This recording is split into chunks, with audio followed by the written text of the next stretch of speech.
កន្លងមកវីដេអូភាគច្រើនតែងតែឃើញពីការនាំភ្ញៀវនៅក្នុងស្រុកក៏ប៉ុន្តែវីដេអូលើកនេះសូមមកបង្ហាញពុកម៉ែបងប្អូនទាំងអស់គ្នាអំពីដំណើរកម្សាន្តទៅកាន់ក្រៅប្រទេសវិញម្ដងខ្ញុំបានធ្វើដំណើរទៅកាន់ពលានដោយការជិះឡានក្រុងរដ្ឋចំណាយត្រឹមតែ1500រៀលតែប៉ុណ្ណោះ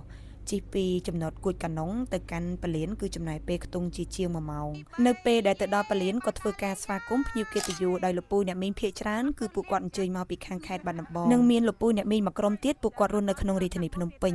ហើយបន្ទាប់មកនេះខ្ញុំក៏បានធ្វើការ check in យកសម្បត្តិយន្តហោះរត់ឯកសាររួចរាល់ហើយក៏នាំលោកពូអ្នកមីងបងដើរទៅកាន់ច្រកឡើងយន្តហោះពុកម៉ែបងប្អូនកំពុងតែមើលវីដេអូហ្នឹងមានដឹងអត់ថាដំណើរកម្សាន្តរបស់នេះខ្ញុំហ្នឹងទៅកាន់ប្រទេសណាដែរទុកឲ្យពុកម៉ែបងប្អូនឆ្ងល់សិនអត់ទាន់ប្រាប់ទេឥឡូវនេះបានឡើងមកដល់លើយន្តហោះហើយនៅពេលដែលឡើងមកដល់ក៏បានមើលរឿងបានប្រភេទវិភាគញ៉ាំអាហារសម្រន់ហើយក៏គេយកកម្លាំងទីក៏ប៉ុន្តែគេនេះគេសម្ដែងទេបើគេមែនតែនគឺអត់បានថតវីដេអូចឹងទេតែជាក់ស្ដែងគេមែនតែនគេញ៉ាំបានលក់ទៀតដោយសារតែកៅអីពីរជាប់ខ្ញុំហ្នឹងគឺជាជនជាតិចិនពួកគាត់និយាយគ្នាលឺខ្លាំងមែនតែនតាំងពីយន្តហោះឡើងរហូតដល់យន្តហោះចុះដីវិញគឺនិយាយអត់ចប់តែម្ដងចឹងឥឡូវនេះយើងកាត់មកដល់កន្លែងដើរលេងតែម្ដងស្វាគមន៍ពុកម៉ែបងប្អូនទាំងអស់គ្នាមកកាន់ទីក្រុងប៉េកាំងប្រទេសចិនហើយនេះគឺជាដំណើរកម្សាន្តមកកាន់ទីក្រុងប៉េកាំងសៀងហៃរយៈពេល5យប់6ថ្ងៃដែលរៀបចំដោយក្រុមហ៊ុនទេសចរ Ferry World Travel and Tour ដំណើរកម្សាន្តនេះគឺដើរលេងបានពេញថ្ងៃល្អមែនតែនគឺបានសម្រាកនៅប៉េកាំងបាន3យប់ហើយទៅសម្រាកនៅសៀងហៃ2យប់មកដល់ប្លង់នេះគឺធ្វើឲ្យលេងទឹកមាត់តែម្ដងនេះគឺជាមុខម្ហូបដ៏ល្បីល្បាញប្រចាំទីក្រុងប៉េកាំងគឺជាទាខ្វៃប៉េកាំង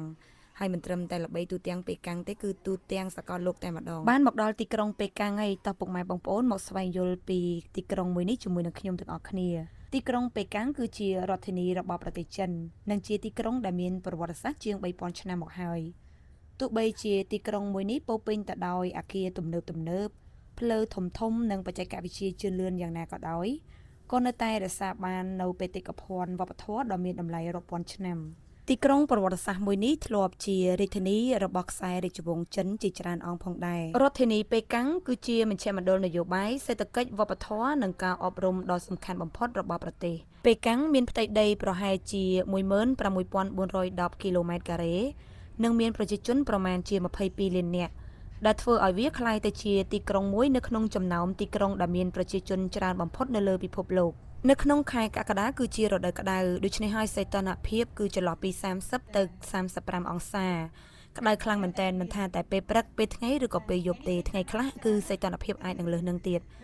ទោះបីជាអាកាសធាតុក្តៅយ៉ាងណាក៏ដោយក៏ទីក្រុងប៉េកាំងនៅតែទាក់ទាញភ្ញៀវទេសចររាប់លាននាក់ពីជុំវិញពិភពលោកជារៀងរាល់ឆ្នាំដោយសារតែប៉េកាំងមានតំបន់ទេសចរល្បីៗនិងទាក់ទងជាមួយនឹងប្រវត្តិសាស្ត្រជាច្រើនហើយរាល់កន្លែងទេសចរល្បីៗនៅក្នុងទីក្រុងប៉េកាំងនឹងខាងក្រុមហ៊ុនទេសចរ Ferry World Travel and Tour ក៏បាននាំភ្ញៀវកិត្តិយសរបស់យើងទៅថតរូបលេងកម្សាន្តនិងទទួលយកបទពិសោធន៍ថ្មីៗនៅទីនោះផងដែរដូចជាទៅទស្សនាទីលាន Tiananmen គឺជាទីលានសាធារណៈដ៏ធំបំផុតមួយនៅលើពិភពលោកនិងជាទីកន្លែងប្រារព្ធពិធីជាតិនិងព្រឹត្តិការណ៍សំខាន់ៗរបស់ប្រទេសចិនទៅកាន់ព្រះបរមរាជវាំងហាមឃាត់ឬក៏យើងហៅថា Forbidden City គឺជាព្រះបរមរាជវាំងដ៏ធំបំផុតមួយនៅលើលោកដែលធ្លាប់ជាលំនៅឋានរបស់អធិរាជចិនអស់រយៈពេលជាង500ឆ្នាំបន្ទាប់មកទៀតទៅទស្សនាមហាកំផែងចិនគឺជាសំណង់បុរាណដ៏អស្ចារ្យមួយរបស់ពិភពលោកដែលត្រូវបានសាងសង់ឡើងជាបន្តបន្ទាប់អស់រយៈពេលជាង2000ឆ្នាំដើម្បីការពារព្រំដែនរបស់ចិនពីការឈ្លានពានរបស់សត្រូវពុកម៉ែបងប្អូនទោះបីជាមហាកំផែងលាតសន្ធឹងឆ្លងកាត់ខេត្តជាច្រើនក៏ដោយក៏ប៉ុន្តែផ្នែកដែលល្បីនិងងាយស្រួលទៅទស្សនាបំផុតគឺនៅជិតទីក្រុងប៉េកាំងនេះឯងនៅពេលដែលយើងឡើងទៅលើមហាកំផែងយើងនឹងបានទស្សនាជាមួយនឹងទេសភាពភ្នំដ៏ស្រស់ស្អាតហើយទោះបីជាអាកាសធាតុក្តៅយ៉ាងណាក៏ដោយក៏លោកពូអ្នកមីងភ្ញៀវរបស់ខ្ញុំពួកគាត់ប្រកែខ្លាំងមែនតើពួកគាត់បាននាំគ្នាឡើងទៅដល់ខាងលើចំណែកលោកពូខ្ញុំខាងនេះវិញសុំលើកម៉ាស់សឲ្យមានន័យថាសុំលើកទង់ជ័យសប៉ុន្តែមិនសុំចុះចាញ់ទេគឺសុំសម្រាកសិនដោយសារតែកាន់តែឡើងកាន់តែចោតពុកម៉ែបងប្អូនមើលតែវីដេអូនេះទៅដឹងហើយបើនិយាយពីទេសភាពវិញគឺស្អាតខ្លាំងតែម្ដងបន្ទាប់ពីជូនលោកពូអ្នកមីងឡើងមហាកំផែងចិនរៀងអស់កម្លាំងឥឡូវនេះជូនលោកពូអ្នកមីងមកពិសាស៊ុបម្ដងដើម្បីយកកម្លាំងដើរលេងតទៀតមកដល់ទីនេះគឺជាព្រះរាជវាំងរដូវក្តៅឬក៏ Summer Palace ដែលជាសួនព្រះរាជវាំងដ៏ធំបំផុតនិងល្បីល្បាញបំផុតមួយនៅក្នុងប្រទេសចិន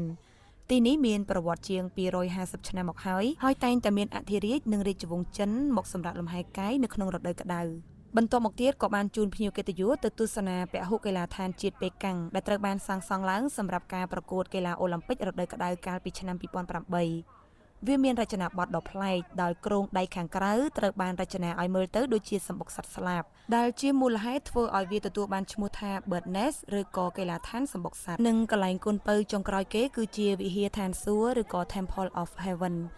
ដែលជាទីកន្លែងដែលសម្បូរភ្ញៀវទេសចរច្រើនមែនទែនពីព្រោះទីនេះគឺជាបេតិកភណ្ឌពិភពលោករបស់អង្គការ UNESCO និងជាសំណង់បុរាណដ៏ល្បីល្បាញមួយនៅក្នុងទីក្រុងប៉េកាំងកន្លែងដើរលេងនៅក្នុងទីក្រុងប៉េកាំងភាគច្រើនសុទ្ធសឹងតែជាតំបន់ប្រវត្តិសាស្ត្រទោះបីជាទីក្រុងប៉េកាំងគឺជាទីក្រុងទំនើបក៏ប៉ុន្តែយ៉ាងណាក៏ដោយក៏នៅតែផ្សារភ្ជាប់ជាមួយនឹងវប្បធម៌បុរាណជានិច្ចរយៈពេល3ថ្ងៃនៅក្នុងទីក្រុងប៉េកាំងក៏បានមកដល់ទីបញ្ចប់ចាំទៅជួបគ្នានៅទីក្រុងសៀងហៃដែលជាទីក្រុងទំនើបស៊ីវិល័យនិងមានភាពជឿនលឿនជាពិសេសគឺជាទីក្រុងដ៏លេចធ្លោមួយនៅក្នុងពិភពលោកជួបគ្នានៅវីដេអូបន្ទាប់ទៀតជម្រាបលា